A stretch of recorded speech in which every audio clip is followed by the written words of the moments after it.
Bonjour à tous, bienvenue à ce nouveau webinaire dédié au Ségur du numérique en santé, l'un des derniers webinaires avant la pause estivale.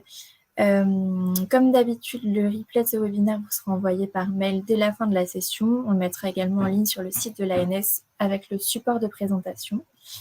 Et si vous souhaitez poser des questions, vous avez l'onglet chat, mais surtout vous avez l'onglet questions, donc n'hésitez pas à l'utiliser, on fera au mieux pour répondre à tout pendant cette heure et demie dédiée au webinaire. Voilà, donc aujourd'hui pour ce webinaire, nous avons deux intervenantes, donc Nolwenn François côté ANS et Inès Gould côté DGOS. Je vous passe la main et puis bon webinaire à tous. Merci. Bonjour à toutes et à tous. Effectivement, c'est la troisième session qu'on organise sur le thème du webinaire dédié à l'atteinte des cibles d'usage du volet 1. On a un petit peu fait évoluer le séquencement parce qu'on a pris, on a eu un certain nombre de retours d'expérience par rapport aux précédentes sessions. Et donc, on va adresser beaucoup plus de temps sur la partie indicateurs cibles d'usage pour vraiment rentrer dans le vif du sujet très rapidement. Donc on a 1h30 qui sont dédiées à cette séquence.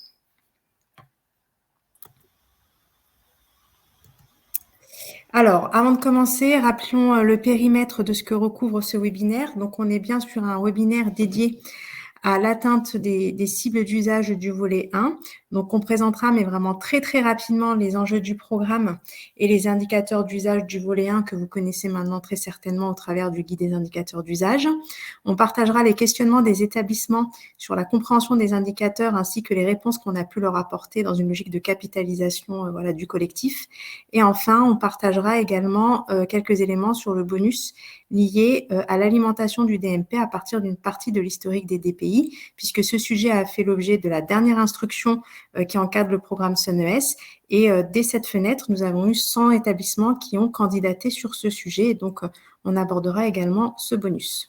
Ce que ce webinaire ne recouvre pas, c'est le processus de candidature. Si vous avez des questions par rapport au processus de candidature, nous vous invitons à prendre attache directement auprès du référent SUNES de votre région, dont la liste figure sur la page SUNES sur le site du ministère de la Santé. On n'abordera également pas la compréhension autour des prérequis du programme. Même exercice, si vous avez des questions par rapport à ces sujets-là, plusieurs possibilités pour vous. Donc, en première intention, vous référez au guide des prérequis qui est disponible sur la page SUNES.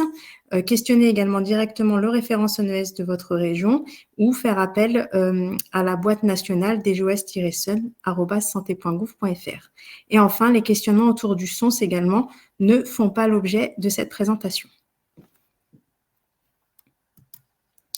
Et je laisse la parole à Nolwenn qui va introduire très rapidement la présentation autour des enjeux du programme et surtout leur déclinaison en matière de réglementation.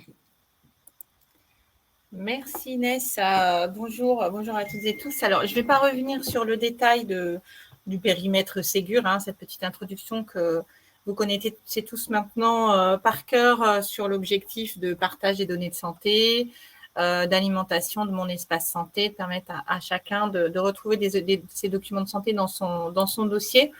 Je vais plus faire quelques rappels aussi pour permettre au sein des établissements de porter les messages de diffusion de ces usages-là et notamment rappeler le lien qu'il y a entre les cibles d'usage du programme SUNES, les versions référencées qui permettent, dans tous les cas pour ceux qui ne les avaient pas par ailleurs, de mettre en place ces fonctionnalités et le récent arrêté du mois d'avril sur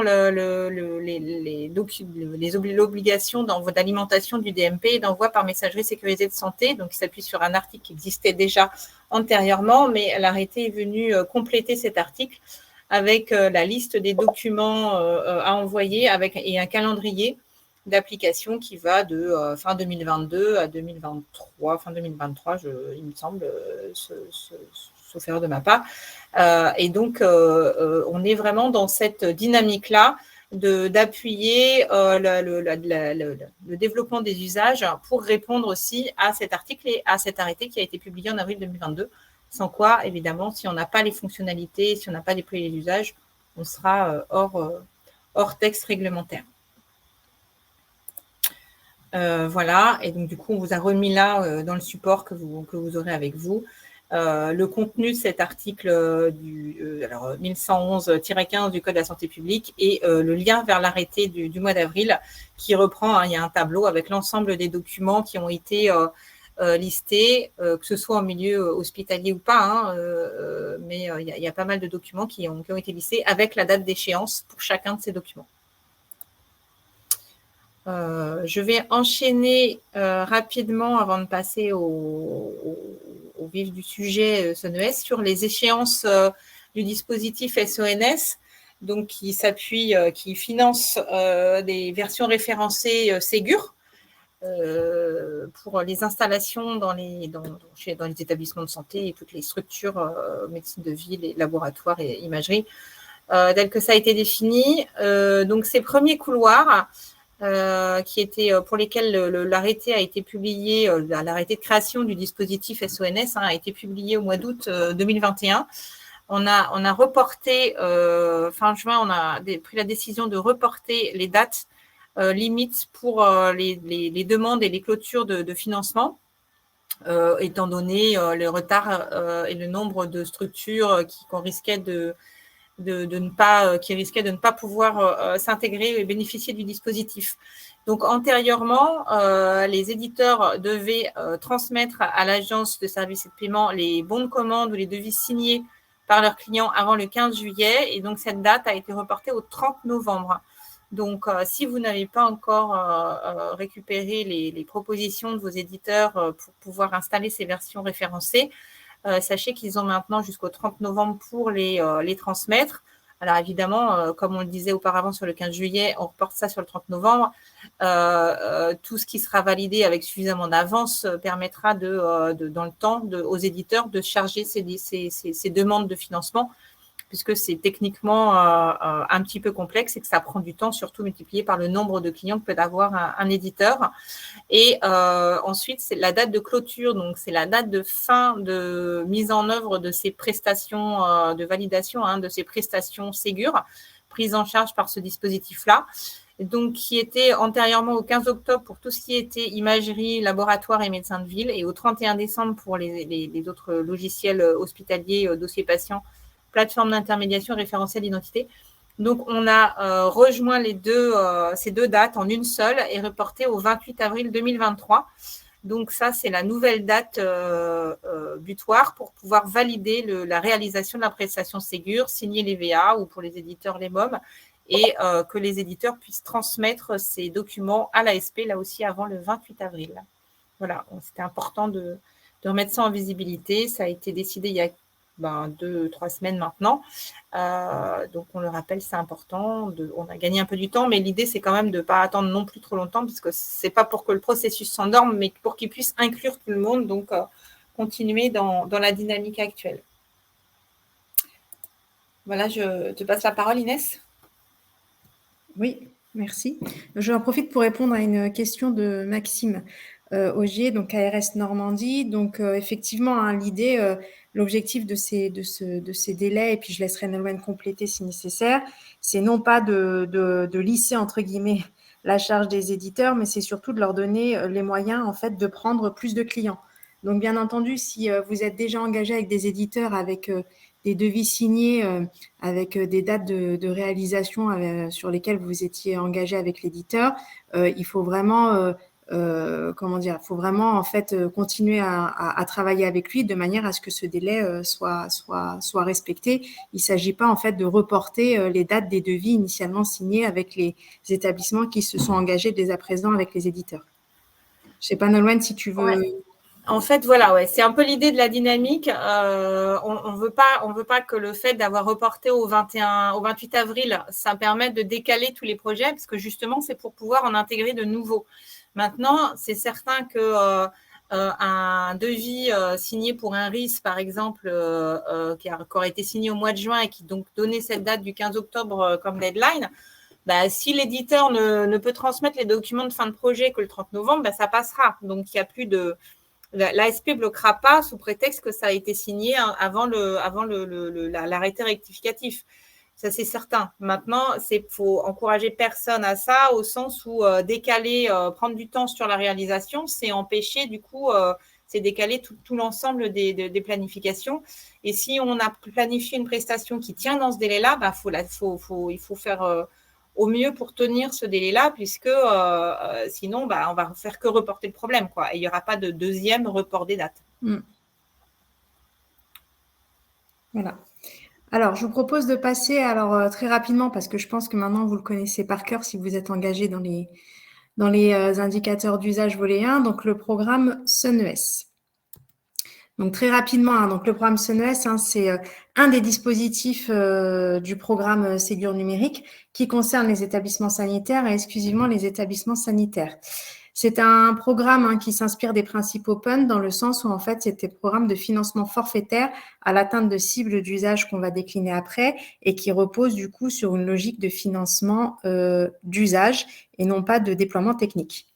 L'objectif du programme SUNES, hein, il s'inscrit dans l'objectif du Ségur dans sa globalité, à savoir développer l'usage des services socles que sont le DMP et la MSS, ainsi que la sécurisation des données de santé à travers la mise en place de l'INS sur les documents échangés. Et tout ceci dans l'objectif in fine, en fait, hein, d'alimenter mon espace santé pour lequel la généralisation est bel et bien entamée sur l'ensemble du territoire. En termes de financement, c'est 210 millions d'euros qui sont segmentés en deux volets qui correspondent aux deux objectifs d'usage qu'on souhaite adresser. Le premier volet concerne l'alimentation du DMP pour un montant de 158 millions d'euros et le volet 2 concerne l'usage de la messagerie professionnelle et citoyenne, donc sécurisée de santé, hein, professionnelle et citoyenne, pour un montant de 52 millions d'euros. Et donc sur ces deux volets, nous avons décliné finalement les indicateurs d'usage que l'on souhaite développer pour pouvoir remplir l'objectif du développement de l'usage de ces services socles.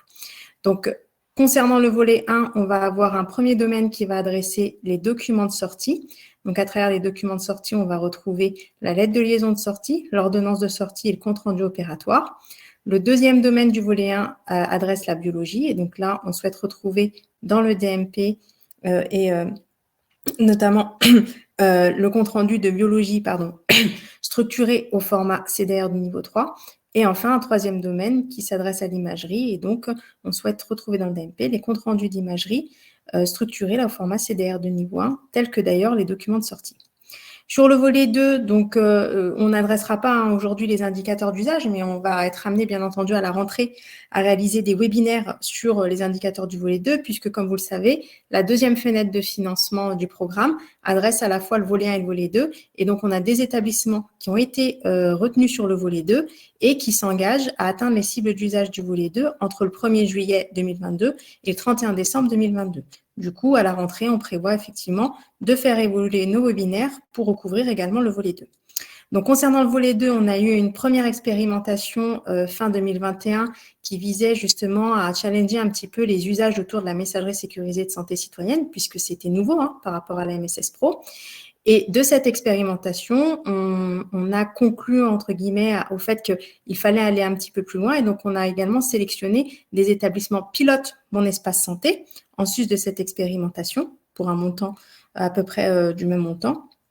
Et enfin, le cumul finalement des enseignements pris dans le cadre de cette expérimentation et dans le cadre des établissements pilotes Mon Espace Santé nous ont permis d'atterrir sur des indicateurs d'usage qu'on met à la généralisation. Et donc, c'est l'objet des établissements qui ont candidaté dans le cadre de la fenêtre 2 sur ce volet 2 avec 3 indicateurs d'usage associés.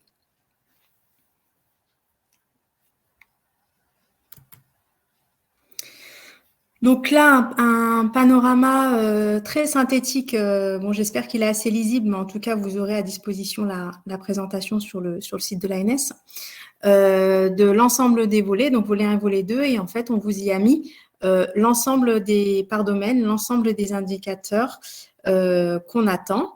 Ce qu'il faut retenir, c'est qu'en fait, on a une exigence commune sur le volet 1 pour l'ensemble des documents, qui est qu'on veut retrouver en fait des documents référencés avec une INS qualifiée. Ça, c'est le premier élément commun. Le deuxième élément, c'est qu'on profite de SUNES pour pousser l'effort de structuration des documents, et c'est pour cela que dans le cadre des documents de sortie Et du compte-rendu d'imagerie, on va demander des documents structurés au format CDR de niveau 1. Là où sur la biologie, on va un petit peu plus loin puisqu'on demande en fait des documents structurés au format CDR de niveau 3. Et sur le bonus, on demande également un effort de structuration des documents. Donc, le bonus, l'objectif, c'est vraiment de venir alimenter le DMP d'une partie de l'historique du DPI, en priorisant, bien entendu, sur les documents tels que LDL, ODS et CRO. Et donc, sur ces documents-là, on demande également un effort de structuration au format CDR de niveau 1, mais on demande également toujours l'INS qualifié. Voilà. Sur le volet 2, donc, je ne vais pas rentrer dans le détail, mais on a finalement 3 indicateurs d'usage, donc 2 qui sont quantitatifs et 1 qui est qualitatif. Donc, le qualitatif consiste en fait à présenter des cas d'usage concernant en fait la messagerie sécurisée citoyenne en CME ou équivalent.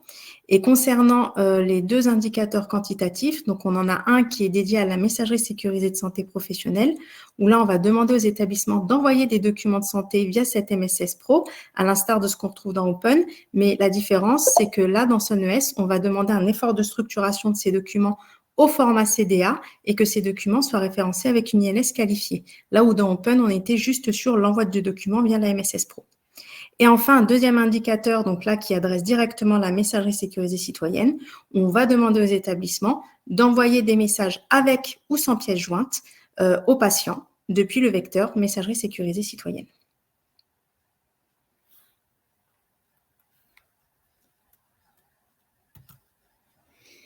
Alors, si on regarde un petit peu les cibles, exclusivement sur le volet 1, donc ce qu'il faut que vous reteniez, c'est qu'on est dans une logique en fait de progressivité des cibles d'usage dans le temps. Donc, plus en fait vous intégrez le programme SunES tôt, moins entre guillemets l'effort d'atteinte de la cible sera élevé. Et donc, c'est pour ça qu'en fait, en fonction de votre fenêtre de financement sur laquelle en fait vous candidatez, on vous demandera en fait une cible d'usage qui sera différente en fonction de la fenêtre de positionnement. Donc, sur les documents de sortie, les établissements qui sont positionnés là sur la fenêtre 1 doivent atteindre une cible d'usage, le seuil de la cible d'usage est fixé à 49%, là où les établissements qui intégreront le programme SunES en fenêtre 4, donc le fenêtre 4, c'est le dernier semestre de l'année 2023, ces établissements, on leur demandera un effort supplémentaire dans la mesure où le seuil de cible d'usage exigé sera de 69% sur la LDL, 63% sur l'ODS, 69% sur le compte-rendu opératoire. En revanche, concernant le bonus, ce qui change par rapport aux autres 3 indicateurs précédents, c'est qu'on est sur une cible d'usage qui est constante dans le temps, 50%, quelle que soit la fenêtre de positionnement de l'établissement. Sur le domaine 2, donc on démarre en fait le seuil cible à 45% pour le terminer à la fin du programme à 63% et puis je vous laisse visionner les seuils intermédiaires. Et enfin, pour le compte-rendu d'imagerie, c'est exactement la même chose. On débute à 45% pour terminer à 63%. Donc, toutes ces explications sont bien entendu à la fois disponibles sur la page SunES et également sur le guide des indicateurs d'usage. Ce qu'il faut également avoir en tête, parce que c'est important pour vous en tant qu'établissement, c'est que à la progressivité de ces cibles dans le temps est associée la dégressivité des forfaits. Donc, plus vous rentrez tôt dans le programme, moins la cible sera haute, plus le forfait sera élevé. Et inversement, plus vous rentrez tard dans le programme, plus la cible d'usage sera élevée, moins le forfait sera important par rapport à la fenêtre initiale qui lance le programme SunES, à savoir la fenêtre 1. Donc, vous l'aurez compris, l'objectif, c'est de mettre en place les inputs qui vont encourager les établissements à rentrer le plus tôt possible dans le programme. Et l'objectif, in fine, c'est vraiment de lancer la dynamique le plus tôt possible d'échange et de partage de données de santé pour justement alimenter mon espace santé le plus tôt possible pour que le patient ainsi que les professionnels puissent y retrouver du contenu dès que les comptes Mon Espace Santé en fait sont créés. Voilà la logique du programme SunES.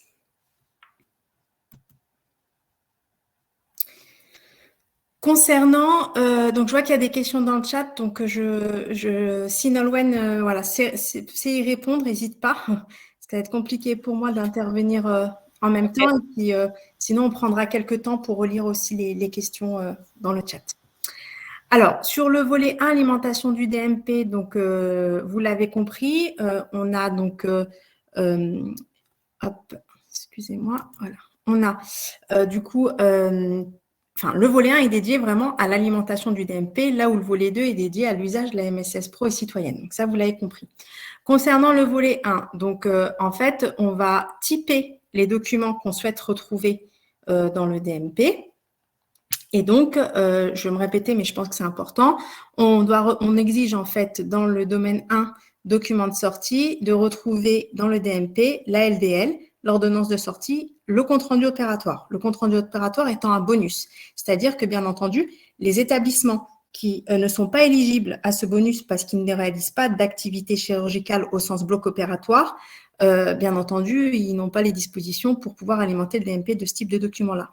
C'est pour ça qu'on n'a pas voulu les pénaliser. Donc, on leur donne la possibilité, effectivement, de candidater au domaine 1 sur l'indicateur DS11 et DS12 sans avoir à candidater sur le DS13, sachant que le bonus donne lieu à 10% du domaine document de sortie pour ceux qui sont éligibles.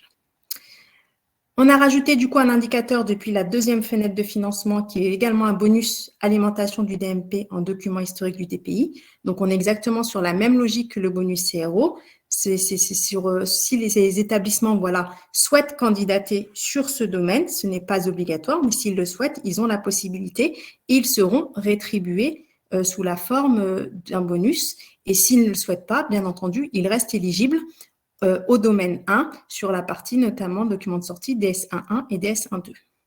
Ensuite, sur le domaine 2 du volet 1, on va retrouver l'alimentation du DMP en compte-rendu de bio et sur le domaine 3, l'alimentation du DMP en compte-rendu d'imagerie. Et donc, vous l'avez compris, l'idée, c'est d'alimenter le DMP en référençant ces documents avec une IAS qualifiée et en demandant un effort de structuration, donc CDR de niveau 1 pour tous les documents, à l'exception du compte-rendu de biologie pour lequel on demande du CDR de niveau 3.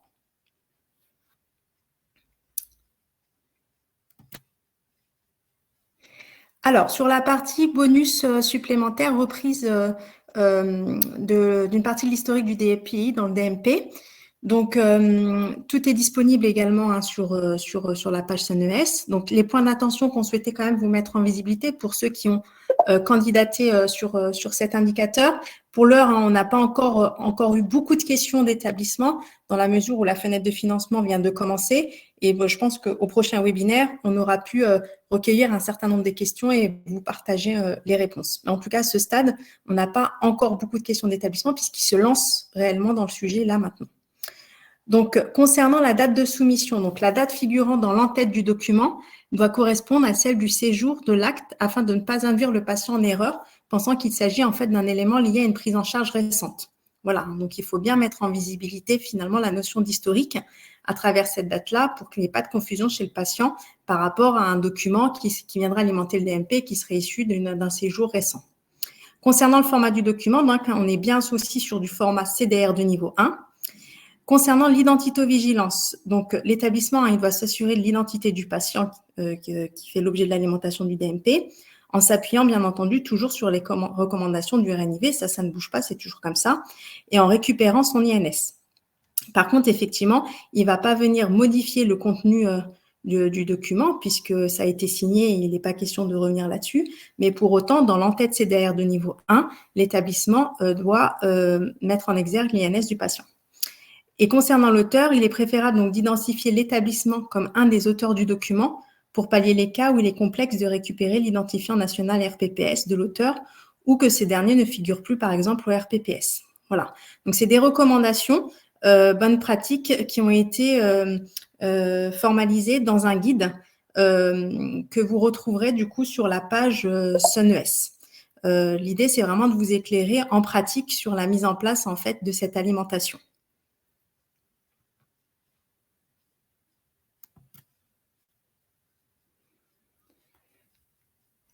Alors, du coup, je propose de passer au partage des remarques et questions récurrentes parce que je pense que cette partie va permettre de répondre à un certain nombre de questions qui sont dans le chat. Et après, on prendra un temps avec Nolwenn pour prendre quelques… En tout cas, même si on sait que vous ne pouvez pas intervenir, mais on regardera dans le chat pour répondre à certaines questions qui sont posées, si on n'y a pas déjà répondu. Alors, la première information qu'on voulait vous faire passer, mais je pense que vous l'avez eue, les fédérations hospitalières ont été tenues au courant ainsi que l'ensemble des agences régionales de santé. Comme vous le savez, initialement, la date d'atteinte des cibles d'usage pour le volet 1, sur la première fenêtre de financement, elle était fixée au 30 juin 2022. Pour rappel, elle avait commencé le 1er janvier 2022. Compte tenu du nouveau calendrier de généralisation des comptes Mon Espace Santé, qui a accusé un retard, on avait effectivement, là où on devait avoir l'ensemble du territoire couvert par la création de compte Mon Espace Santé en mai, eh bien en fait, il y a eu, suite aux élections présidentielles, il y a eu un décalage de calendrier qui fait que finalement, la généralisation des comptes était plutôt décalée jusqu'à la mi-juillet. Et donc, au regard de cet élément-là et aussi également du fait d'un certain nombre de retours d'éditeurs, la direction et d'établissements, bien sûr, la direction de programme Ségur a acté un délai supplémentaire pour la F1 avec comme jalon clé d'atteinte non plus le 30 juin 2022, mais le 30 septembre 2022. Et donc, en fait, finalement, on s'est aligné avec le nouveau calendrier qui inscrivait en fait 3 mois de décalage par rapport au calendrier initial, et donc on a rajouté 3 mois de délai par rapport au jalon initial d'atteinte des cibles d'usage pour la fenêtre 1 du volet 1 du programme SONES. Et donc, ce que ça signifie pour vous concrètement, ça veut dire qu'en fait, la dernière période de tir que vous avez pour observer les indicateurs SONES sur lesquels vous seriez positionné, elle est fixée entre le 1er et le 30 septembre 2022. Je rappelle qu'en fait, dans O6 et dans la logique SONES, on est exclusivement sur des périodes d'observation qui correspondent à des mois calendaires pleins. Donc, par exemple, vous ne pourriez pas commencer votre observation des indicateurs le 15 septembre parce que cela signifierait que vous termineriez cette période d'observation au 15 octobre et donc vous seriez hors délai. Donc, vraiment, la dernière période d'observation pour vos indicateurs d'usage, elle est fixée entre le 1er et le 30 septembre 2022 et vous avez jusqu'au 31 octobre 2022 j'ai oublié le 2022, mais c'est important, jusqu'au 31 octobre 2022 pour saisir vos indicateurs d'usage dans l'O6. Bien entendu, le 31 octobre 2022, c'est la date butoir, c'est-à-dire que si vous avez eu une période d'observation entre le 1er et le 31 août, disons, vous pouvez très bien, soit vous avez jusqu'au 31 octobre pour saisir vos indicateurs, mais vous pouvez très bien également les saisir en amont sans souci. Voilà, là, les jalons que je vous cite, c'est vraiment les jalons clés et butoirs. Alors, on a eu pas mal de questions également sur l'alimentation du DMP et les API. Donc, dans le cadre de SONES, les documents alimentés dans le DMP, pour atteindre les cibles d'usage au sens de SONES, doivent être, comme vous l'avez compris, référencés avec une INS qualifiée. Donc, cette référence, elle doit se faire au niveau du PDF, avec le data matrix, on reviendra aussi là-dessus, et des entêtes CDR2. Et ceci pour toutes les fenêtres de financement du programme SONES. Il n'y a pas de dérogation, parce qu'on avait eu certains établissements qui nous avaient fait remonter cette compréhension-là. L'INS qualifié, c'est vraiment une exigence initiale du programme SONES, c'est ce qui fait en fait un petit peu sa signature par rapport au programme Open. Et il n'y a pas de dérogation à la mise en place de l'INS qualifié sur quelques fenêtres que ce soit. C'est vraiment exigé pour toutes les fenêtres de financement. Ça, c'est le premier point.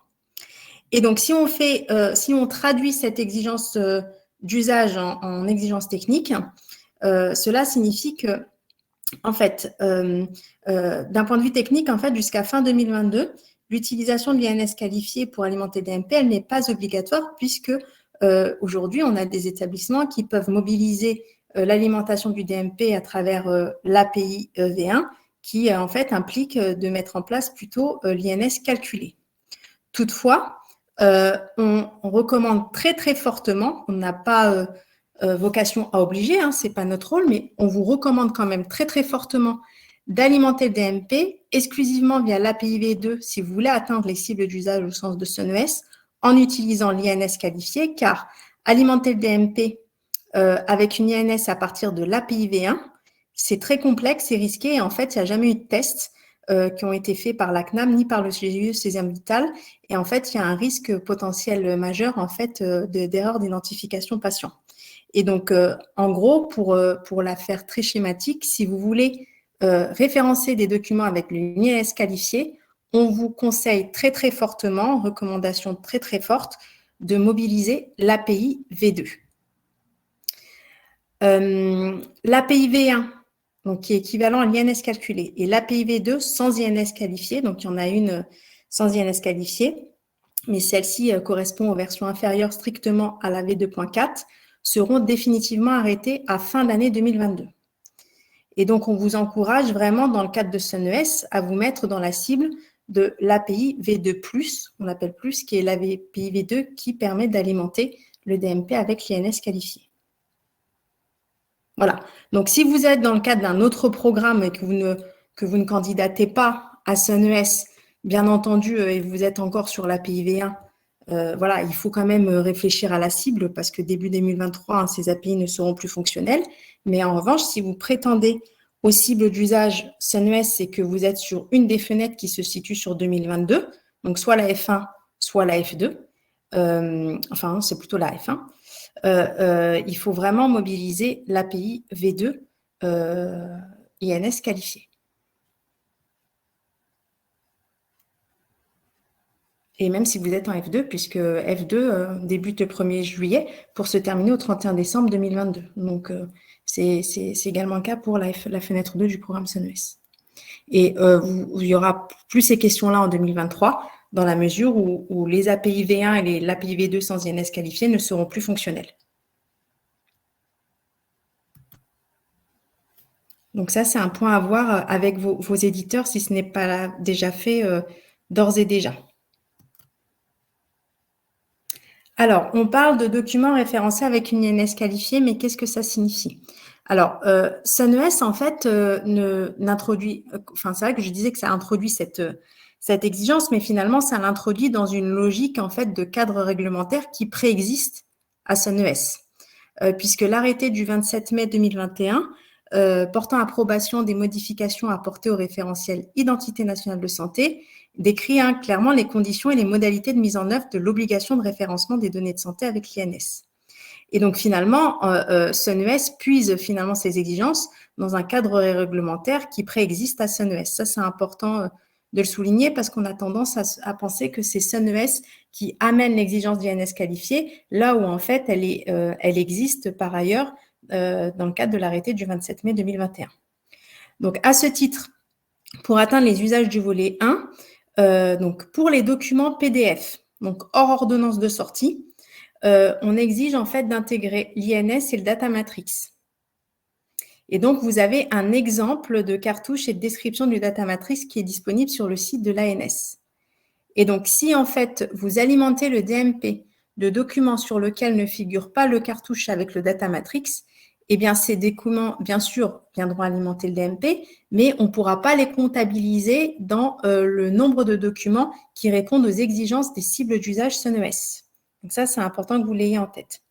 Et donc, pour le document CDA qui encapsule le PDF, l'entête doit intégrer cette INS qualifiée suivant le référentiel du cadre d'interopérabilité. Et on vous a mis les éléments ressources en matière de volet de structuration de documents de santé et de prise en charge de l'INS dans les volets de contenu.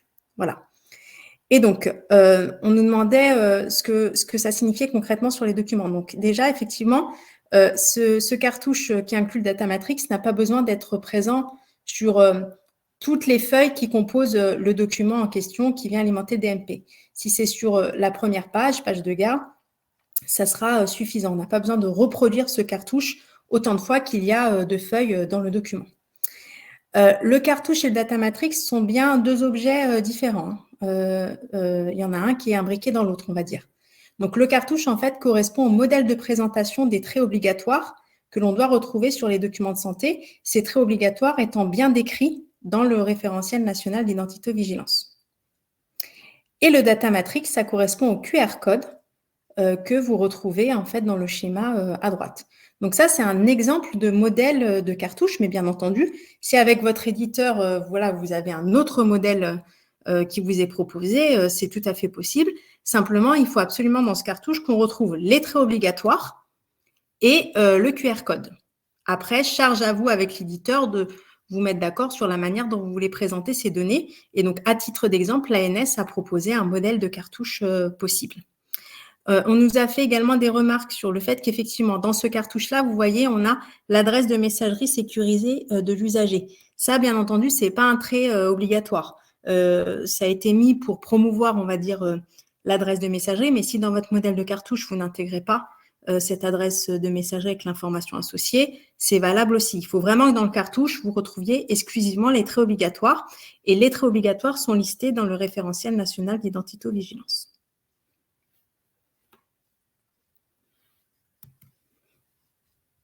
Alors, on a également reçu la question suivante. Les documents scannés sont-ils considérés comme éligibles pour les indicateurs SONES? Bien entendu, non. Les documents scannés ne sont pas éligibles. On est vraiment dans des programmes de financement qui poussent à la transformation numérique des établissements en ayant en fait vraiment une dématérialisation des documents de santé avec un caractère sécurisé. Donc voilà, l'idée c'est vraiment d'aller dans la mise en place entre guillemets de documents électroniques à la source. Et du coup, de ce fait, les documents scannés ne sont pas éligibles. Donc, si vous scannez des documents qui viennent alimenter le DMP, sachez que ces documents-là ne seront pas considérés comme éligibles pour compter les documents cibles SONES. Ce qu'il faut rappeler également, c'est qu'au-delà des financements côté établissement sanitaire, on pousse également les éditeurs à faire évoluer les logiciels de manière à proposer des fonctionnalités qui vous permettent d'être dans une logique en fait de dématérialisation des documents de santé.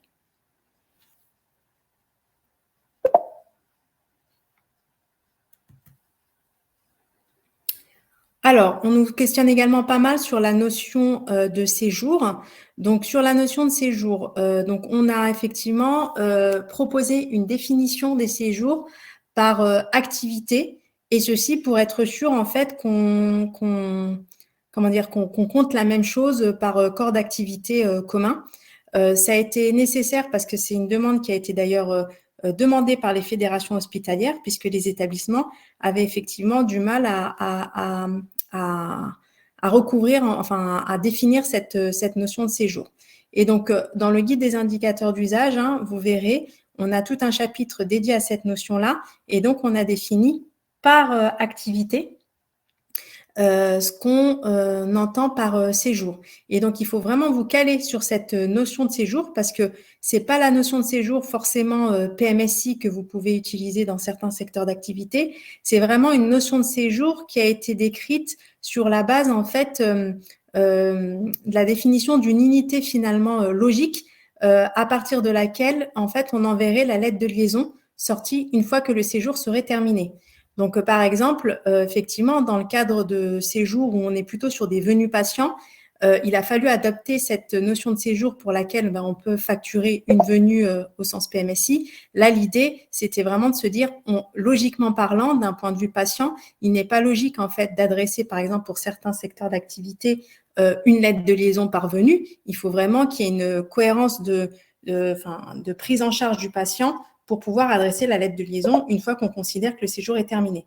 Donc, c'est pour ça que dans le cadre, par exemple, de la psy, de la radiothérapie, on a des séjours qui se caractérisent par une date d'entrée et une date de sortie et qui peut comprendre plusieurs venues du patient, la date de fin du séjour étant vraiment celle qui est marquée par l'envoi de la lettre de liaison une fois qu'on considère que le séjour est terminé. Donc, vraiment, le fil rouge retenu, c'est vraiment le moment où la lettre de liaison doit être produite par l'établissement en vue de la continuité et de la prise en charge du patient.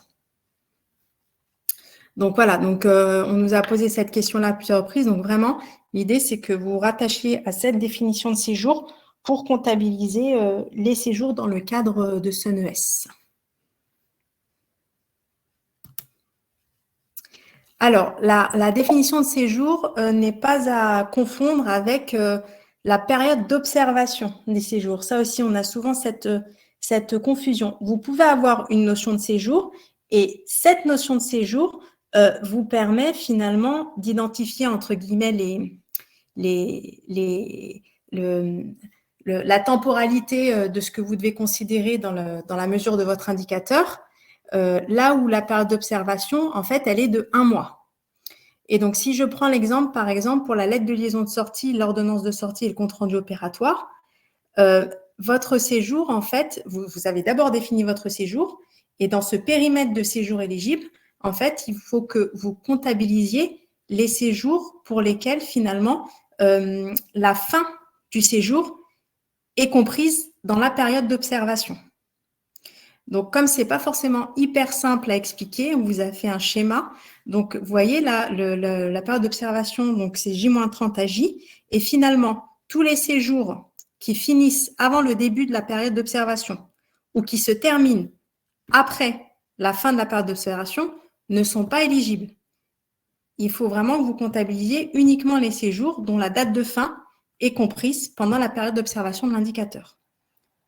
Donc ça, c'est pour la partie lettre de liaison de sortie, ordonnance de sortie et compte-rendu opératoire. Si on regarde le domaine 2 et 3, on n'est pas sur des notions de séjour là. On est sur des comptes rendus d'examen. Donc c'est plus simple. Hein.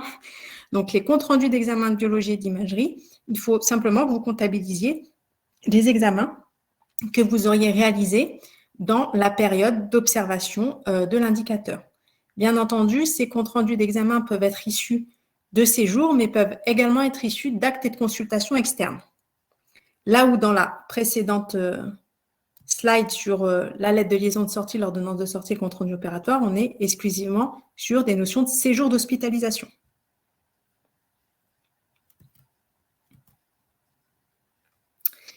On a également une question sur le passage aux urgences. Donc, les passages aux urgences qui ne donnent pas lieu à une hospitalisation ne sont pas intégrés dans les séjours à comptabiliser. D'accord? Et dans le domaine 2 et 3, c'est ce que je vous disais, les comptes rendus à comptabiliser éligibles sont bien ceux qui sont réalisés dans le cadre de séjours d'hospitalisation, mais également dans le cadre d'actes et de consultations externes. En revanche, du coup, les ACE ne sont pas considérés dans les indicateurs du domaine 1 où on est exclusivement aussi sur des séjours d'hospitalisation.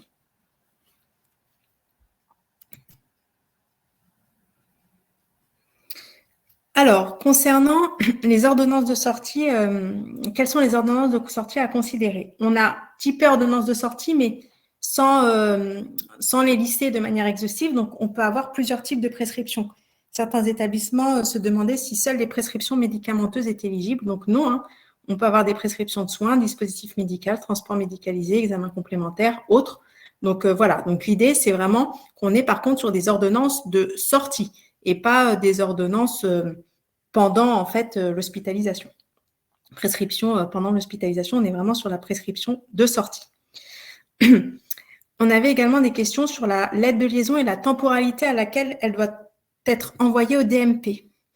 Donc, la lettre de liaison, nous, on ne va pas aller regarder la temporalité à laquelle vous l'avez envoyée. Il est vrai que réglementairement parlant, il faudrait que cette lettre de liaison soit transmise à J, en fait, à la sortie du patient de l'hôpital.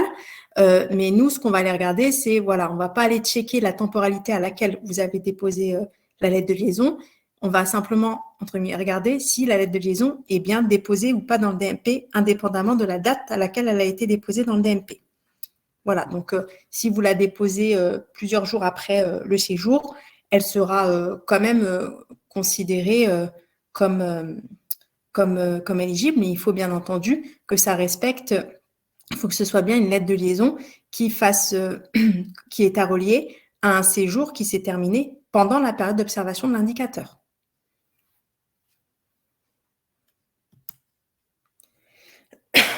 Pardon.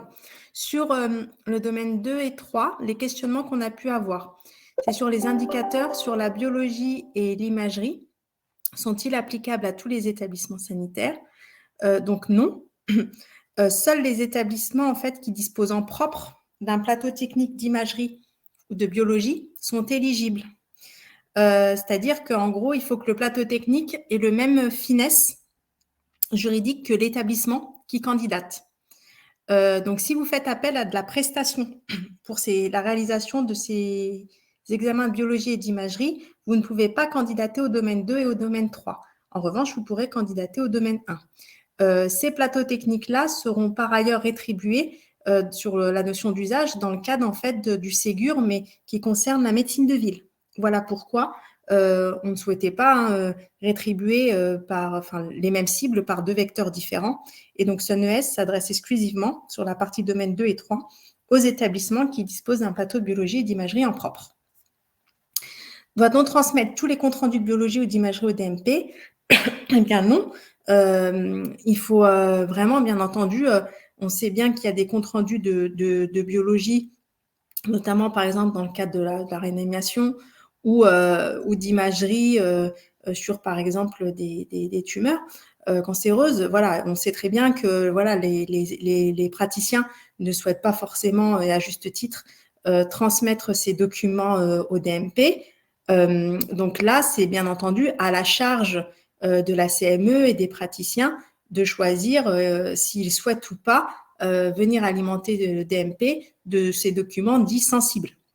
Mais bien entendu, pour pas que votre taux soit dégradé, il ne faut pas que vous les considériez dans le dénominateur, ces comptes rendus produits.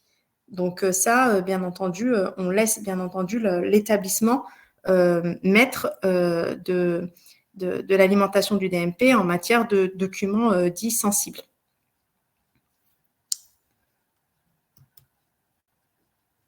On a également eu une question sur le format des comptes rendus de biologie.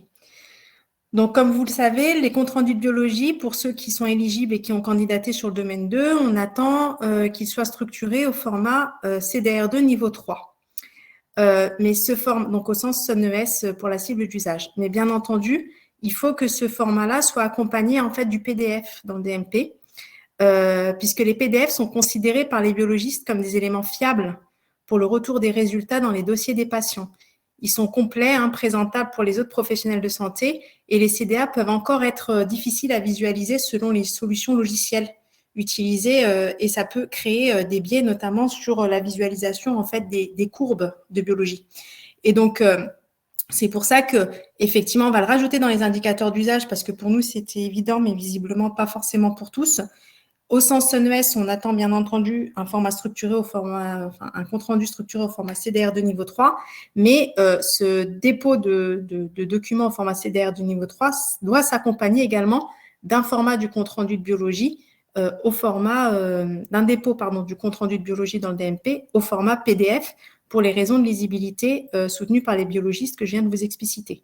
Et c'est d'ailleurs pour ça que côté SONS, il y a une exigence très claire dans les DSR qui vise justement à alimenter le DMP à la fois du compte rendu de biologie au format CDR de niveau 3 et du compte rendu au niveau PDF. C'est une exigence du SONS.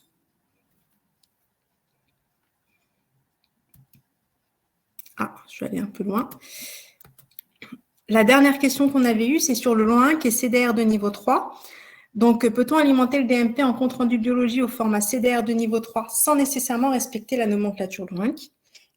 Donc là, en fait, on demande aux établissements de générer du CDR de niveau 3 conforme au compte rendu de bio du cadre d'interopérabilité. Et donc, quand vous regardez ce cadre d'interop, clairement, l'usage de la nomenclature LINC est exigé. Donc, le CDR de niveau 3 s'accompagne du respect de la nomenclature LOINC. Et d'ailleurs, côté SONS, c'est pour ça également qu'il y a une exigence autour du SGL et du transcodeur LOINC du catalogue. Donc, voilà pour la partie questionnement récurrent, avant de passer sur la partie aussi, c'est vous expliquer le mode opératoire pour déclarer vos cibles d'usage. Mais avant de passer à cette partie-là, je propose peut-être de prendre… Alors Inès, si tu veux prendre quelques questions, je t'en ai sélectionné d'avance. D'accord, c'est question de attention alors là, vas-y. Voilà. Alors, il y a des choses auxquelles j'ai répondu, mais il y en a, j'ai préféré que soit tu complètes, soit tu précises un certain nombre de choses. On avait une première question sur les ordonnances de sortie en SSR. Est-ce qu'on peut être non concerné en SSR? Mais la question était double, c'est-à-dire que l'organisation de ce SSR est précisée. En fait, ce sont les médecins traitants qui font les ordonnances de sortie, entre guillemets, sur la base d'éléments de traitement qui sont mis dans la lettre de liaison. Donc, moi, j'ai répondu que la lettre de liaison n'est pas une prescription de sortie, Et l'ordonnance de sortie du médecin traitant après hospitalisation n'est pas non plus une ordonnance de sortie, en fait. C'est bien l'établissement. Et en ce sens, en rappelant que les séjours concernés sont pour le calcul ordonnance de sortie, ce sont les séjours qui font l'objet d'une ordonnance de sortie qu'on comptabilise. On ne peut pas exclure de fait un SSR à ce titre-là, en fait. Il y a un cas particulier pour les HAD, donc là-dessus, on renvoie vers le guide des indicateurs SONES sur la page de la DGOS. Mais là, je ne vois pas quoi répondre de plus sur ce sujet-là, mais je me demandais si tu voulais préciser quelque chose. Non, tu as tout dit. Alors, effectivement, je ne l'ai pas dit quand j'ai présenté l'ordonnance de sortie, mais en fait, la HAD a un traitement, les structures de HAD ont un traitement particulier sur cet indicateur, mais traitement particulier qui repose sur un cadre réglementaire. C'est-à-dire, on a instruit le sujet, on a eu plusieurs effectivement HAD qui sont revenus vers nous pour nous dire qu'elles ne réalisaient pas en fait d'ordonnance de sortie du fait en fait d'un cadre réglementaire qui ne les obligeait pas à le faire, d'autant que la prescription en fait de sortie était sous la responsabilité dans les textes du médecin traitant et non pas du médecin coordonnateur. Donc, à l'exception des HAD, qui doivent par ailleurs nous fournir une attestation sur l'honneur du fait qu'elles ne pratiquent pas d'ordonnance de sortie, parce que parfois, dans des cas d'urgence, le médecin coordonnateur le fait en place du médecin traitant, mais ça reste, de ce que j'ai compris, très à la marge. À l'exception de ces HAD-là, tous les établissements doivent répondre à l'indicateur d'usage ordonnance de sortie. Si vous n'êtes pas en capacité de produire ordonnance de sortie, vous n'êtes pas éligible en fait au domaine 1, puisque en fait l'indicateur lettre de liaison de sortie et ordonnance de sortie sont solidaires. C'est le bonus qui n'est pas solidaire, CRO et historique des pays DMP, qui ne sont pas solidaires, c'est-à-dire que vous pouvez candidater à ODS et à LDL sans avoir à candidater à CRO et à historique DMP des pays. Donc voilà, la seule exception, ça concerne les HAD. Sinon, effectivement, vous ne pouvez pas candidater au domaine 1 si vous ne produisez pas d'ordonnance de sortie. On ne peut pas vous rétribuer financièrement pour quelque chose que vous ne réalisez pas. Merci. Je continue sur le cas des HDJ. Puisqu'on avait les hôpitaux de jour qui peuvent revenir de manière récurrente. Dans le guide des indicateurs, on a cité plusieurs types d'hospitalisation récurrente, comme la chimio, par exemple, ou la dialyse, encore un autre sujet. La question était, est-ce qu'on peut généraliser le cas des HDJ répétitives à toutes les... les exemples qui ont été donnés dans le guide, à toutes les HDJ répétitives. Et la question qui suit est comment l'ANS pourra-t-elle tenir compte de cela dans ses calculs des données CEPAM qui seront confrontés aux chiffres fournis par les établissements? Alors, un peu compliqué la question. En fait, sur l'hôpital de jour, après, ça dépend de votre activité, mais il faut vraiment que vous colliez en fait à la définition des séjours. En gros, ce qu'il faut que vous compreniez, c'est qu'on a voulu essayer de définir des temporalités logique à partir de laquelle, en fait, on déclenche une lettre de liaison. Il n'était pas question qu'on demande à l'établissement d'alimenter autant de lettres de liaison qu'il y a de venus de patients.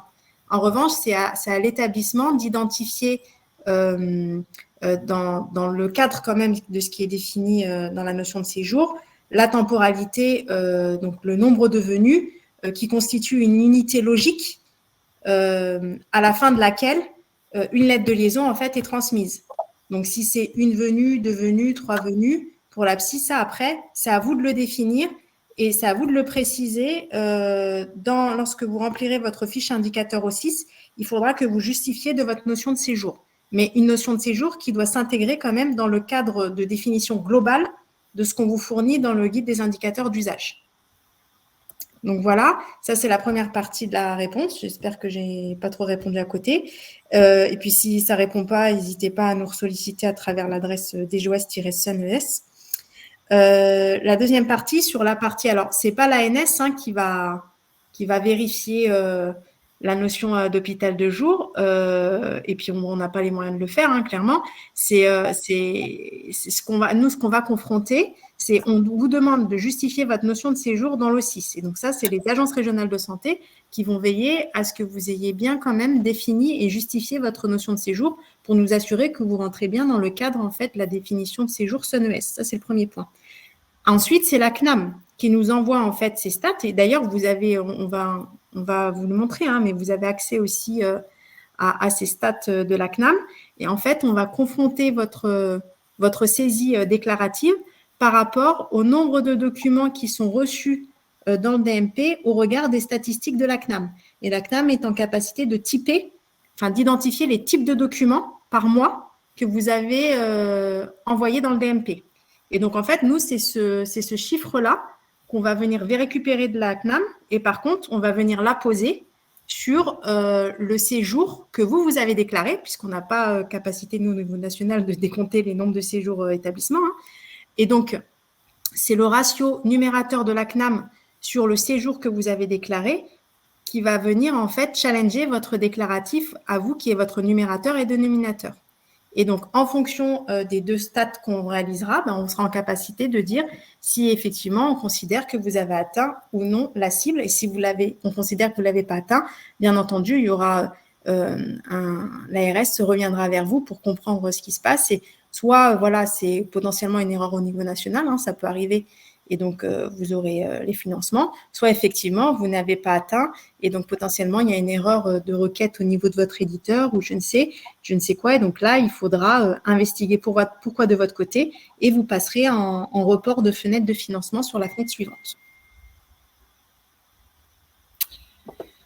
Merci Inès. Peut-être une dernière sur les périodes de mesure. En fait, il y a deux questions sur ce sujet-là qu'on peut peut-être regrouper. Après, tu veux peut-être reprendre la suite de la présentation.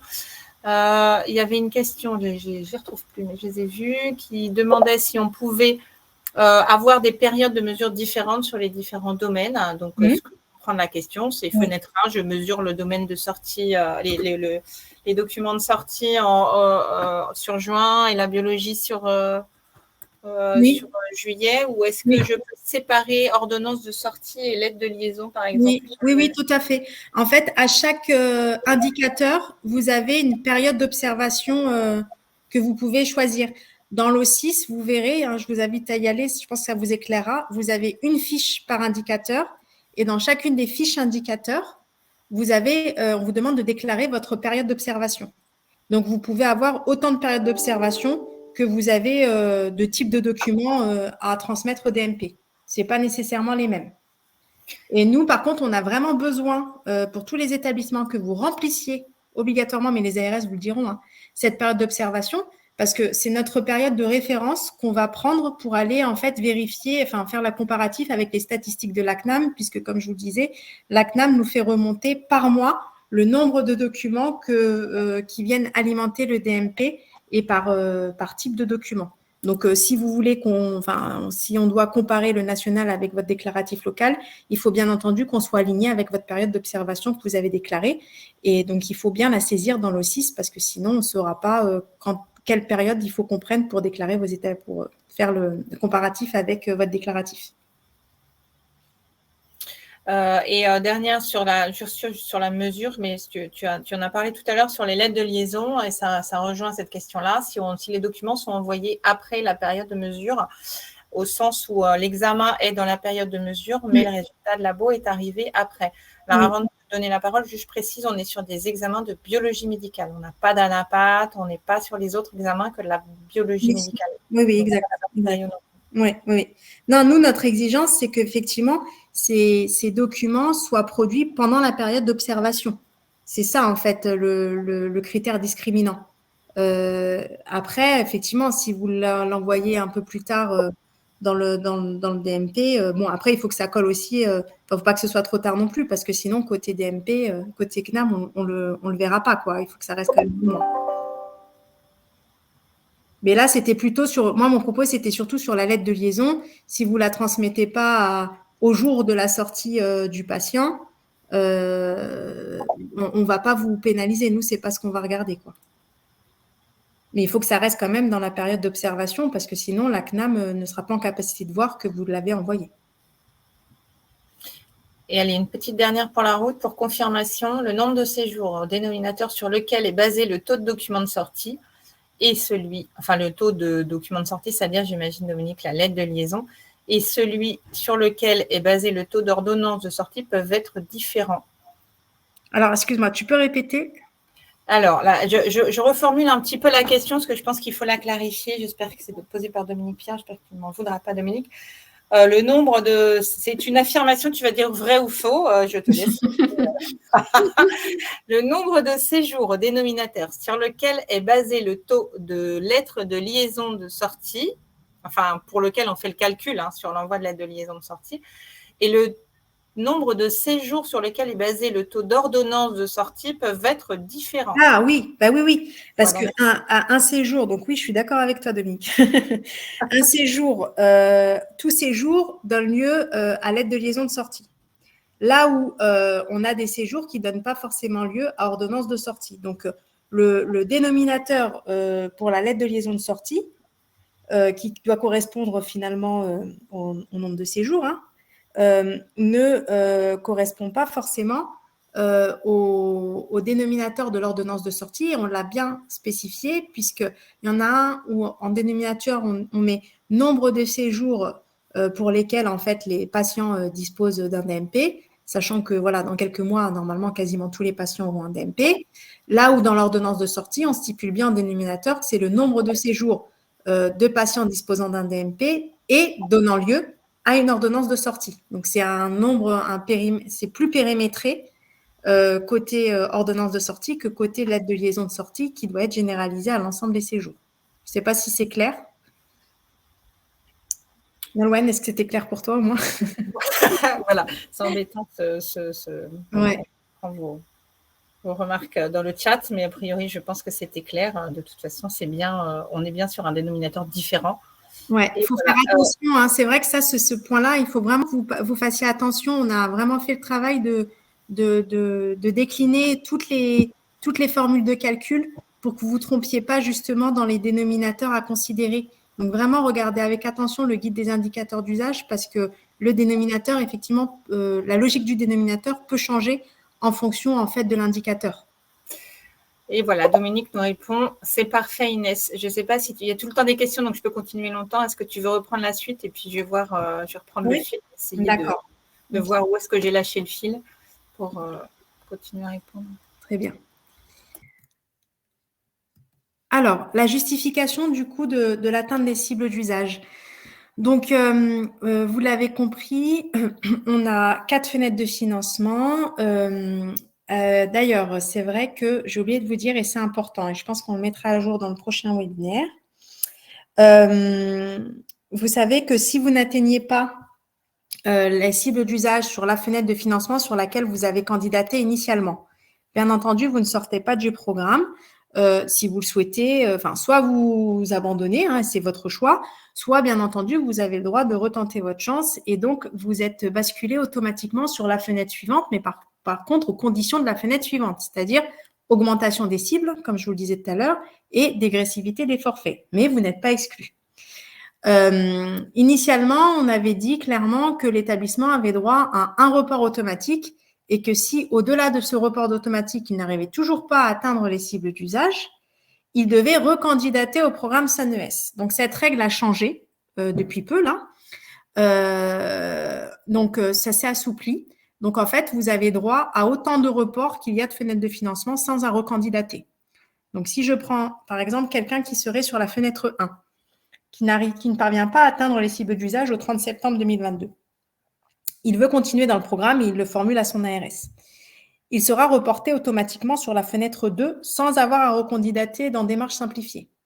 Juste, il dit à son ARS, je n'ai pas atteint les cibles d'usage et je souhaite poursuivre le programme et donc je me positionne en fenêtre 2. Bon, l'ARS vous fournira quand même un avenant à la convention puisque le montant forfaitaire ne sera plus celui sur lequel vous étiez engagé en fenêtre 1 ni la cible d'usage.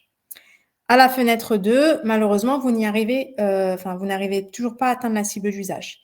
Eh bien là, il faudra le spécifier à l'ARS et vous aurez la possibilité d'être reporté en fenêtre 3 sans avoir à recandidater sur démarche simplifiée. Et idem, si vous n'y arrivez pas en fenêtre 3, vous aurez la possibilité d'être reporté automatiquement en fenêtre 4.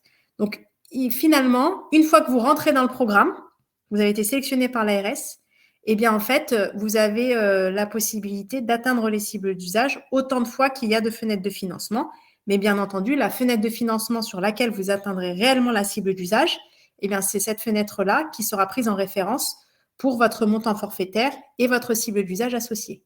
Et donc, à côté, d'un point de vue administratif, voilà, il y aura des avenants à la convention qui seront réalisés pour tracer justement ce repositionnement dans SunES de votre établissement. Donc ça, voilà, c'est vraiment une nouvelle règle qu'il faut que vous ayez en tête parce que du coup, c'est quand même beaucoup plus avantageux pour les établissements puisqu'initialement, on leur demandait de recandidater, ce qui était un petit peu lourd pour eux et également pour les ARS en termes d'instruction. Donc ça, voilà, on n'a pas fait de slide là-dessus, mais faut que vous l'ayez en tête et puis on amendera le support en conséquence. Sinon, ce qu'il faut que vous reteniez également, c'est que du coup, ça vous l'avez compris, hein, on est dans une logique d'indicateur. Qui dit indicateur dit derrière période d'observation. Hein. Il faut qu'on ait un T0 et un T1 pour pouvoir mesurer l'indicateur. Et donc, cette période d'observation, c'est un mois calendaire. Là, j'étais allée un petit peu sur le 6 et j'ai vu que cette règle n'avait pas forcément encore été bien comprise de tous. Donc, si vous, par exemple, renseignez une date entre le 15 novembre et le 15 décembre, ça marche pas. Il faut choisir soit le mois de novembre, soit le mois de décembre. Donc 1er novembre, 30 novembre ou 1er décembre, 31 décembre. Mais voilà, vous pouvez pas être en fait à cheval sur 2 mois. Pourquoi c'est vraiment pas pour vous embêter, c'est simplement que côté CNAM, en fait, les statistiques de la CNAM en fait sont faites sur des logiques en fait de mois calendaires. Et donc, si on va être en capacité de comparer votre déclaratif avec les statistiques nationales, il faut forcément qu'on prenne la même période d'observation pour éviter de comparer des choux et des carottes. Et donc, l'outil que vous devez mobiliser pour renseigner vos indicateurs d'usage dans le cadre de SunES, c'est l'Observatoire des systèmes d'information de santé. Donc, si vous n'avez pas accès à cet outil, il faut nous adresser très rapidement une demande. Potentiellement, vous êtes un nouvel établissement et peut-être que voilà, le FINES n'a pas encore été intégré dans l'O6. Ça ne se fera pas tout seul, donc il faut vraiment que vous nous adressiez une demande si vous n'avez pas de compte O6. Et donc, sur l'adresse djos-sun@santé.gouv.fr ou sinon, le plus simple, c'est vraiment de vous en référer à votre référence SunES de votre région avec lesquelles on travaille de manière quotidienne. Donc, on vous a mis un exemple. Donc là, par exemple, un ES a déclaré vouloir atteindre les cibles d'usage du domaine 1 le 15 mai 2022. Sa période d'observation ne peut pas être du 15 avril au 15 mai. Donc, il devra choisir la période comprise soit entre le 1er et le 30 avril, soit entre le 1er et le 31 mai 2022. Voilà. Bien entendu, vous avez le droit par rapport à ce que vous avez déclaré dans démarche simplifiée en termes d'atteinte des cibles d'usage. Vous avez le droit, bien entendu, dans les faits, pendant la fenêtre de financement, de changer cette date. Vous ne serez pas pénalisé dans la mesure où cette date reste dans la fenêtre de financement. Donc, je m'explique. Si sur la fenêtre 1, vous aviez mis au moment de votre candidature que vous pensiez atteindre les cibles d'usage au mois d'avril 2022 et puis que vous avez pris du retard, si vous atteignez quand même la cible entre, par exemple, le 1er juillet et le 30 juillet 2022, bien entendu, vous êtes quand même dans la fenêtre 1 de financement et donc vous ne serez pas pénalisé par rapport à votre déclaratif dans démarche simplifiée. Nous, ce qui compte pour nous, c'est vraiment que vous soyez dans le jalon clé du 30 septembre 2022, indépendamment de ce que vous auriez pu déclarer dans démarche simplifiée au moment initial de votre candidature. Alors, donc comment ça se passe en termes de processus? Donc voilà, vous avez atteint les cibles, vous avez réalisé vos calculs et vous avez alerté l'ARS que vous aviez atteint vos cibles d'usage et que vous aviez saisi vos indicateurs d'usage. Il faut vraiment que vous alertiez l'ARS, parce que l'ARS, enfin dans O6 malheureusement, dans O6V2, on n'a pas de système de workflow. Donc l'ARS en fait n'est pas en capacité de savoir toute seule quels sont les établissements qui ont renseigné O6. Donc vraiment, c'est important de transmettre l'information à votre ARS si vous voulez qu'elle instruise votre dossier. Les ARS, donc pour instruire cela, elles s'appuient donc sur les informations saisies par les établissements dans O6, ainsi que les pièces jointes déposées et les statistiques d'alimentation du DMP fournies par la CNAM. est publié par ailleurs sur la page hôpital du site de l'ANS. On vous a mis dans une autre slide le lien URL.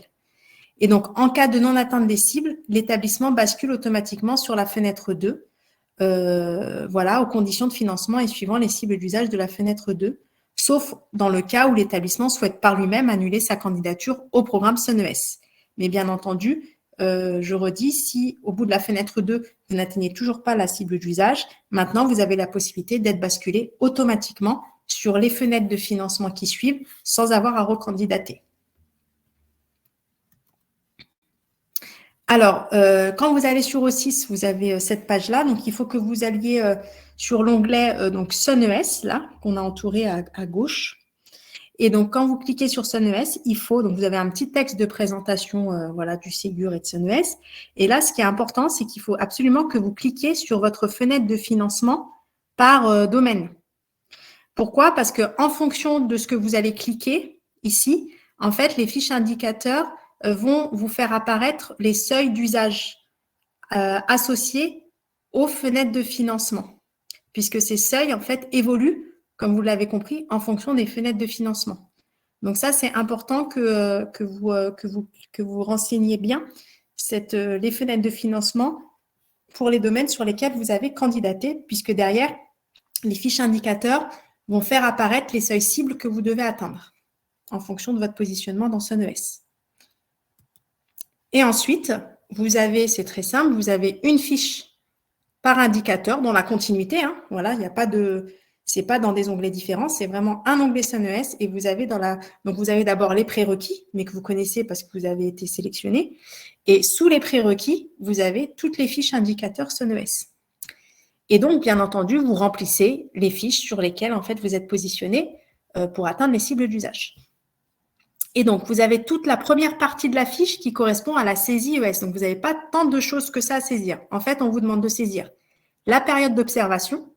Et donc, vous voyez que finalement, via O6, on ne vous permet pas de choisir, je ne sais pas si on a bloqué ou pas, mais en tout cas, sachez que c'est vraiment une période d'observation mensuelle. Donc, il faut que vous choisissiez en fait votre mois. Ensuite, on vous demande de saisir votre dénominateur. Donc, c'est le nombre de séjours, par exemple, sur la LDL, le nombre de séjours pour lesquels les patients disposent d'un DMP, et à leur admission, et le numérateur. Donc là, c'est le nombre de séjours pour les patients donc, qui disposent d'un DMP et pour lesquels, en fait, vous avez alimenté le DMP d'une LDL référencée avec une INS qualifiée et au format CDR2 niveau 1. Donc, en fait, on retraduit finalement ce que vous retrouvez dans le guide des indicateurs d'usage, mais dans l'O6. Et donc, côté établissement, on vous demande exclusivement de remplir au préalable, donc je reprends, la fenêtre de financement sur laquelle vous vous positionnez par rapport, en fait, soit au domaine 1, 2 ou 3. Donc là, excusez-moi, je réfléchis en parlant. Je vois que sur la fenêtre de financement domaine 1, par contre, effectivement, sur le domaine 1, vous pouvez avoir une période d'observation qui est différente par indicateur, ce que je disais pour répondre à la question de tout à l'heure. Mais par contre, effectivement, domaine 1, c'est juste, vous devez forcément choisir une fenêtre de financement unique. C'est-à-dire que vous ne pouvez pas vous positionner sur la LDL sur la fenêtre 1 et sur l'ODS sur la fenêtre 2 du programme SUNES. Vraiment, le domaine 1, les indicateurs sont solidaires. Par contre, domaine 1, domaine 2, domaine 3, là, en fonction des domaines, vous pouvez choisir des fenêtres de financement différentes. Mais sur le domaine 1, si vous vous positionnez sur le domaine 1, forcément, la fenêtre de financement, elle est unique pour l'ALDL, l'ODS, le CRO, si vous êtes éligible à cet indicateur. Par contre, au sein de cette même fenêtre de financement, entre indicateurs, vous pouvez avoir des périodes d'observation différentes, puisque ce sont des périodes mensuelles, là où les fenêtres de financement sont semestrielles. Donc, voilà, donc ça, la première partie, c'est vraiment la saisie ES. Et tout le reste, en bas, vous n'avez rien à toucher, puisque ça se fait automatiquement. C'est-à-dire que le calcul du taux par l'établissement, l'O6 va le calculer automatiquement. Il va reprendre le numérateur que vous avez déclaré sur le dénominateur et le multiplier par 100, tout simplement. Et il reprend du coup en fonction de ce que vous avez coché en fenêtre de financement au préalable, là, le seuil cible de pourcentage d'atteinte. Voilà. Et donc, il va venir comparer ce que vous avez déclaré avec la valeur cible décrétée par le national. Et il va vous dire automatiquement, bah oui, l'OCIS considère que vous avez atteint ou non la cible. Ensuite, s'il y a un autre truc par contre qu'il faut effectivement que vous fassiez, c'est des détails sur les modalités de calcul du taux par l'établissement. Là, je vais revenir là-dessus, mais vous voyez, vous avez un petit icône parcourir et l'OCIS vous donne la possibilité de télécharger des documents. On reviendra sur ces documents après. Et ensuite, sur la fin, là, toute la partie à la fin, on a plusieurs établissements qui essayaient de remplir.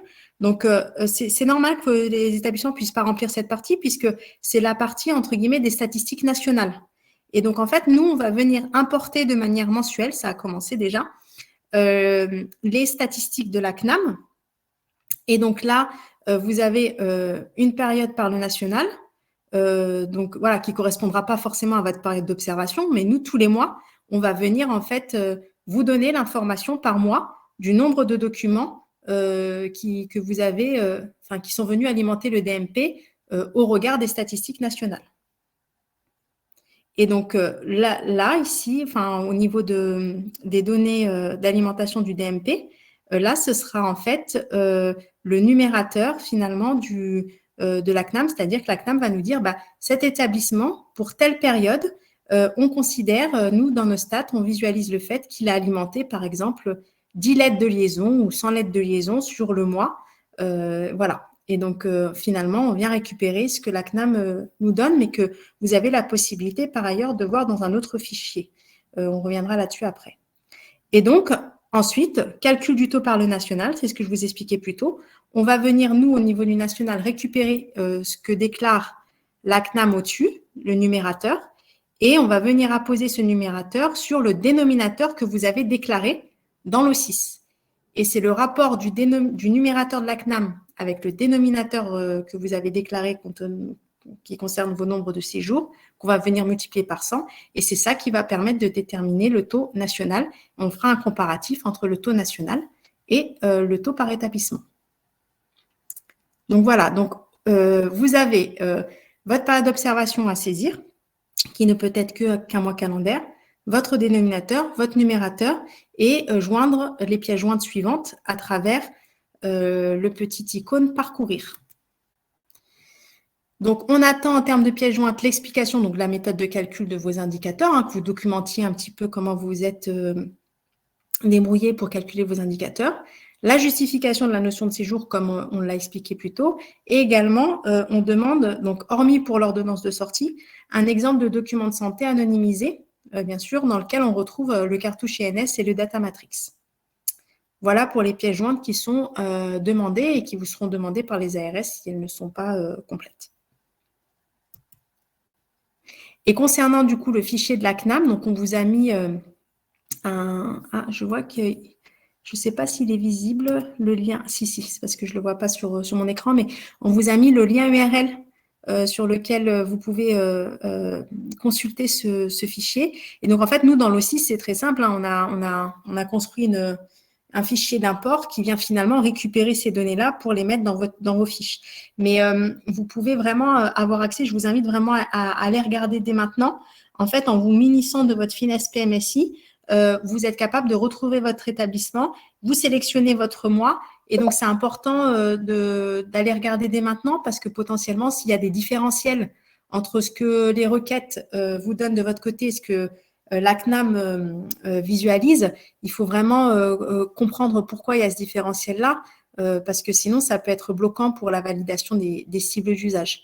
Donc vous avez la possibilité du coup de visualiser par mois le nombre de documents, enfin déjà le nombre de DMP alimentés et le type de documents en nombre qui sont venus alimenter le DMP. Donc, lettre de liaison de sortie, compte rendu opératoire, ordonnance de sortie, compte rendu de biologie médicale et compte rendu d'imagerie médicale. Voilà. Par contre, l'info, elle n'est pas encore disponible pour les comptes rendus de biologie au format CDR de niveau 3. Vous aurez juste l'info sur le nombre de comptes rendus de biologie que vous avez transmis et donc, soyez pas surpris si à côté de compte rendu de bio CDR de niveau 3, vous n'avez rien puisque aujourd'hui, la CNAM n'est pas encore en capacité de trouver, enfin de comptabiliser cette information. Voilà.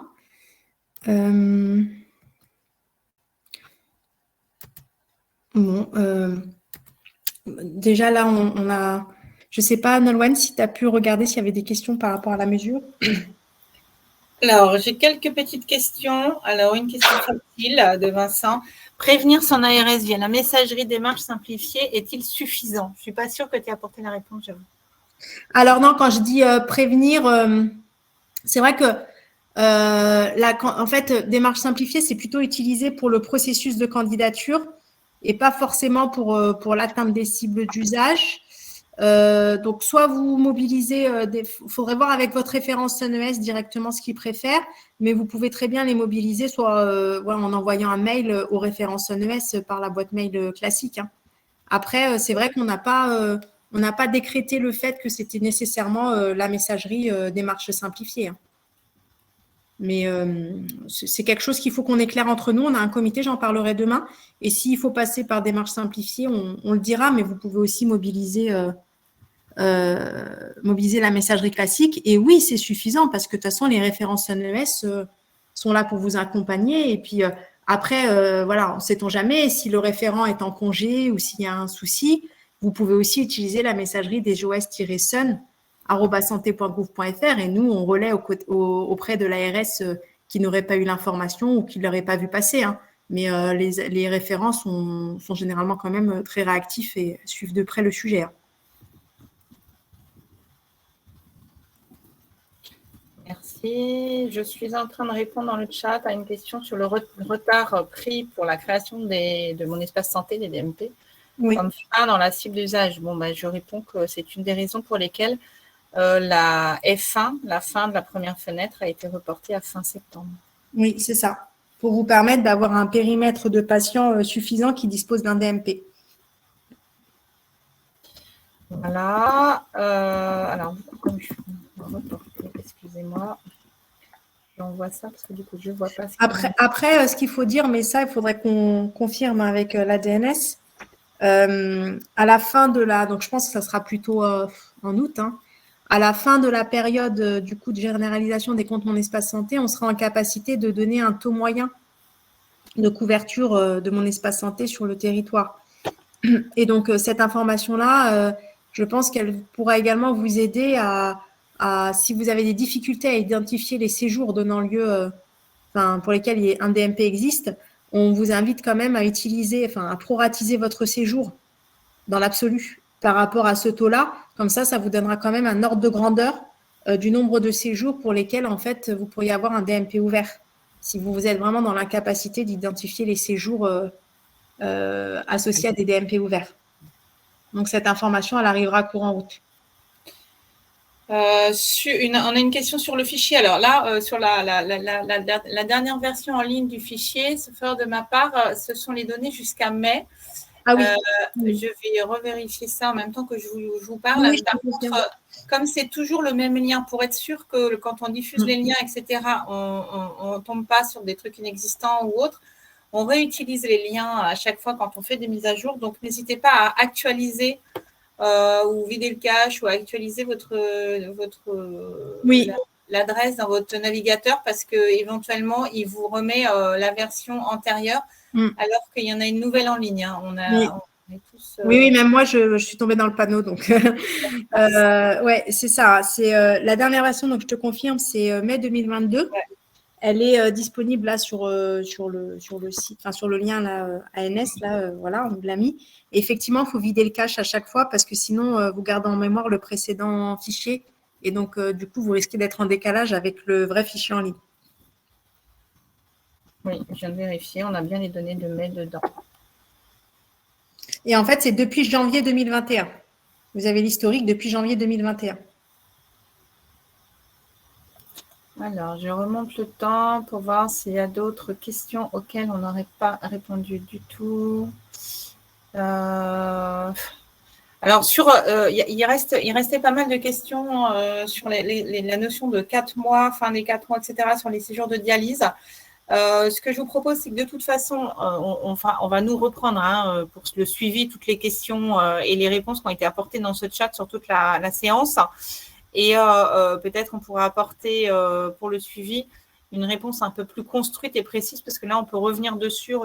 Il y a des réponses qui ont été apportées. J'ai peur qu'on tourne trop longtemps dessus, à moins que Inès, tu veuilles revenir vraiment là-dessus. Non, après, là, c'est vraiment les grands principes et on essaie de répondre à des questions de manière précise. Mais c'est vrai que si c'est du vraiment particulier au particulier, il vaut mieux que vous vous adressiez soit à votre référence NES directement, soit à l'adresse nationale pour qu'on vous apporte vraiment la réponse adaptée à votre situation, quoi. Voilà. Et on a une question qui est revenue plusieurs fois. C'est vrai, je l'avais noté, mais je ne l'ai pas dit tout à l'heure. Les difficultés pour récupérer l'INS pour les patients avec un code INSEE qui débute par 99. Alors moi, je n'avais pas cette info. Je ne sais pas si tu l'avais, Inès. Du coup, je ne suis pas sûre qu'on va pouvoir vous répondre. Ah non, je ne sais pas. Ben, ça fait partie des éléments on va se tourner vers l'équipe INS. On va leur demander ce qu'ils ont comme information là-dessus, s'il y a une conduite à tenir, quelque chose qui a été identifié parce que je n'avais pas connaissance. Voilà, sur les questions posées, je crois qu'on a à peu près répondu. Il y a une question qui est revenue, là, à laquelle j'ai répondu dans le chat sur la fenêtre le report de la fenêtre 2 du couloir biologie. Donc, j'ai précisé qu'il y a probablement un petit mélange de deux programmes. Sur la fenêtre, quand on parle de fenêtre, on parle de CNES avec différents indicateurs et la fenêtre, la seule fenêtre qui a été reportée sur CNES, c'est la première et jusqu'à fin septembre.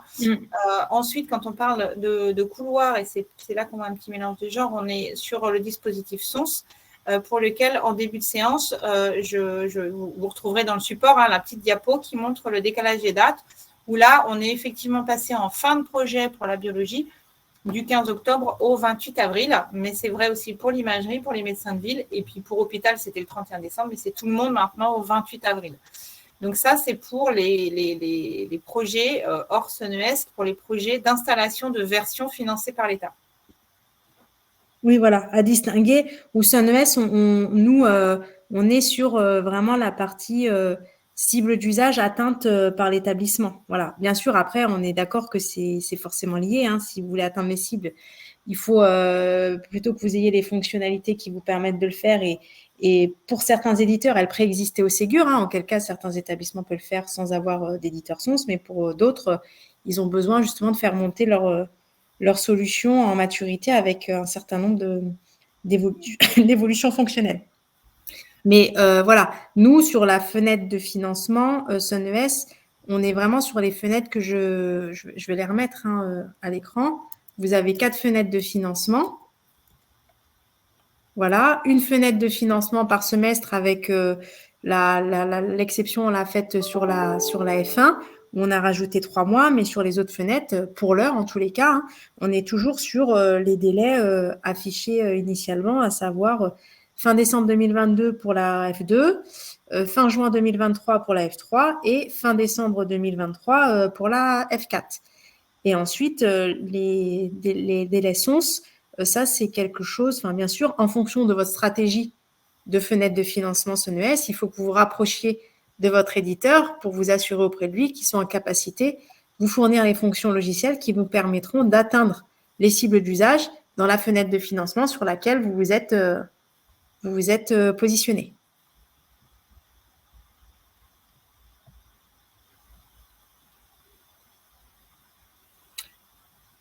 Il reste quelques questions, mais je pense que là, il est déjà 17h29. De toute façon, comme on fera un petit récap de tout ça, je pense que... Alors oui, certainement peut-être des personnes déçues parce qu'on n'aurait pas répondu à leurs questions. Donc, on continue, nous, à travailler aussi après le webinaire.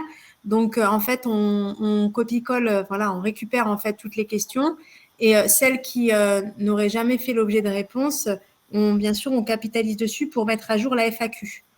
Du coup, ça me permet de clôturer en disant, je vous invite vraiment à vous référer, parce que voilà, il y a quand même pas mal de questions dont les réponses, en fait, elles existaient déjà. Donc, je sais que c'est facile de dire que voilà, vous êtes pris en établissement, mais je vous invite quand même à prendre un petit peu de temps pour regarder cette page avec attention, parce qu'il y a eu un gros travail avec les ARS, avec l'ANS, la DNS et les fédérations pour vraiment vous proposer un corpus documentaire qui puisse vous aider en fait dans la compréhension de ce programme et dans l'atteinte des cibles d'usage. Et surtout, cette page-là, elle est régulièrement mise à jour, notamment sur la partie foire aux questions, quand on a des webinaires comme ça, justement, on identifie un petit peu les questions récurrentes auxquelles on n'aurait pas répondu jusqu'à présent pour venir enrichir en fait soit nos guides des prérequis, soit nos guides des indicateurs, soit la FAQ. Donc voilà, n'hésitez pas à aller sur cette page régulièrement pour consulter. Alors vraiment, si vous devez faire efficace, les 3 documents prioritaires, c'est donc là, pour ceux qui seraient ici mais qui n'auraient pas encore été sélectionnés dans SunES, c'est le guide des prérequis. Ensuite, le guide des indicateurs d'usage volet 1 et volet 2 et la foire aux questions. Et si après tout ça, vous avez toujours des questions, on vous invite à mobiliser questionner le référent SunES de votre région. Vous avez la liste qui est publiée sur le site également. Et sinon, on a une adresse mail nationale, donc dgos-sun@santé.gouv.fr. Voilà.